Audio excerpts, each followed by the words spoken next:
NRSV that I just read, it just says your house is left to you. I guess the desolate part is assumed.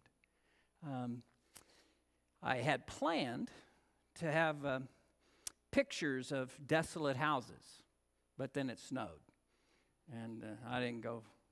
I'd already mapped out several. Unfortunately, there are several houses that are desolate in and around the Kansas City area and Leawood and across the state line. And, it doesn't take very long for a house, whether it's foreclosed on by a mortgage company or if somebody just walks away from it.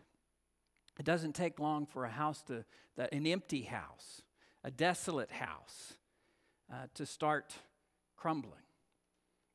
The structure crumbles, the eaves begin to sag, the yard, things sprout and grow up, and windows get broken, and squatters move in, whether human or animal, and they can become rather treacherous, dangerous places.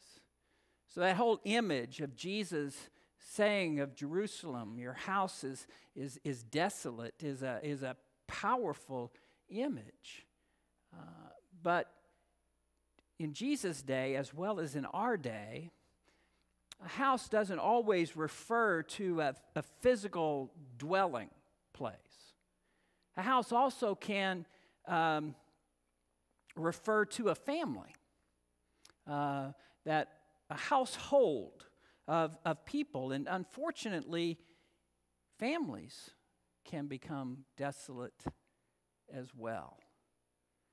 Herod was part of a desolate family of rulers that had gone from generation to generation. This Herod happens to be Herod Antipas, and his previous generations began with ruling with Herod the Great. And while they were very famous back in Rome and very much appreciated for their work, especially Herod the Great had rescued the Olympics at one time and built several large venues that could host the games, and he was greatly appreciated for the building, the remodeling of the temple in Jerusalem, for instance, that in Jesus' time was done by that Herod the Great. But their families were just kind of mixed up and messy. They swapped spouses with one another and had people ruthlessly killed. There were coups among the family where they would kill one another, and so they were not very well liked in Jerusalem because they didn't share the same kind of values that the Hebrew people shared, and they flaunted it in many ways. So Herod, you fox, is a way Jesus responds to him, is a way that the Bible uses to identify the forces of evil in the world, or those forces that are opposed to God's people in the world. In Genesis chapter 3, Satan is described as a serpent. In 1 Peter, the devil is described as a roaring lion seeking to devour God's children.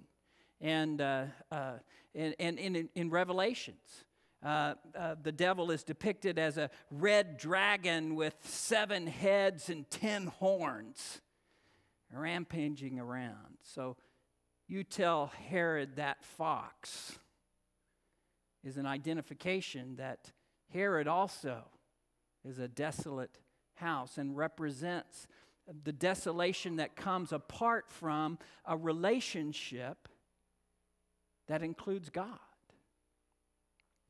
I don't know if you ever watched the Closer. It's a series on TV. It just ended this past summer. And Brenda Lee Johnson is the chief deputy, and Kira Sedgwick played her role in that. And she was pretty astute at knowing who the bad guys were and how to get them in trouble. And when she was given a case, it kind of became consuming. And as the series went on, you realize that she was most distant to the people closest to her. They would want a minute of her time, and she was just so consumed with her work, she couldn't give it to them. And the longer the series went on, the more the writers kind of built this in, and you could see how her family members were responding to this. Just feeling left out, excluded. And one of the later shows in the series, her parents were visiting their home, and her mom asked for a moment of her time, and she didn't have time. And so she made an appointment for breakfast the next morning.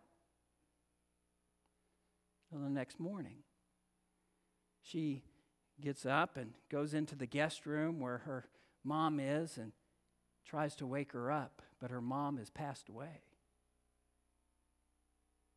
And it's a very poignant kind of scene where she breaks down over the little minute of time that her mom wanted that she didn't give her. And now when she had the time and made the time, her mom has no time. You know, what's true in families is also true in our spiritual relationship with God. Do we give God the time to listen? Or do we just speak?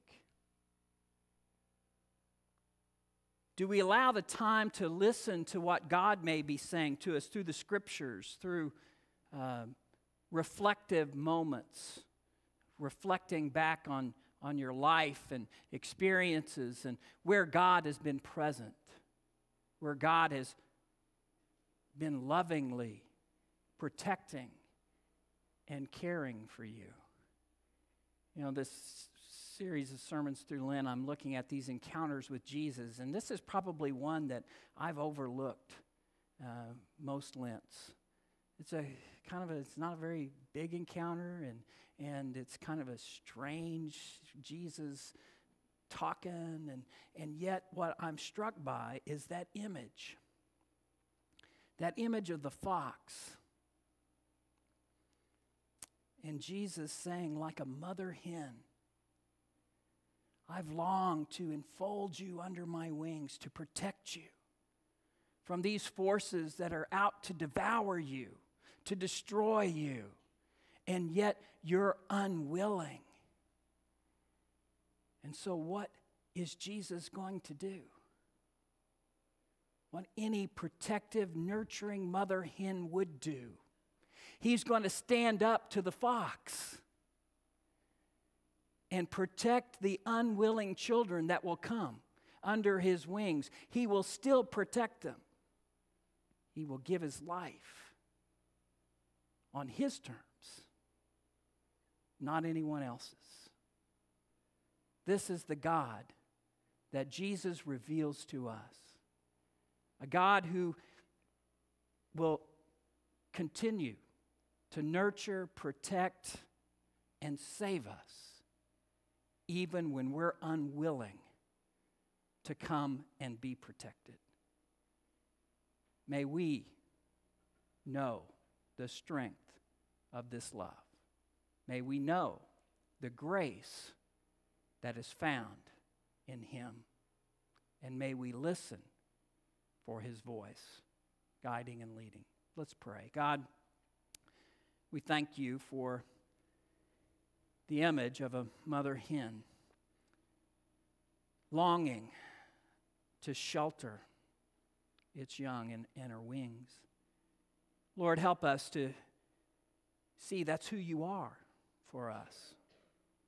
Help us to see and know that's who Jesus is for us. May we be found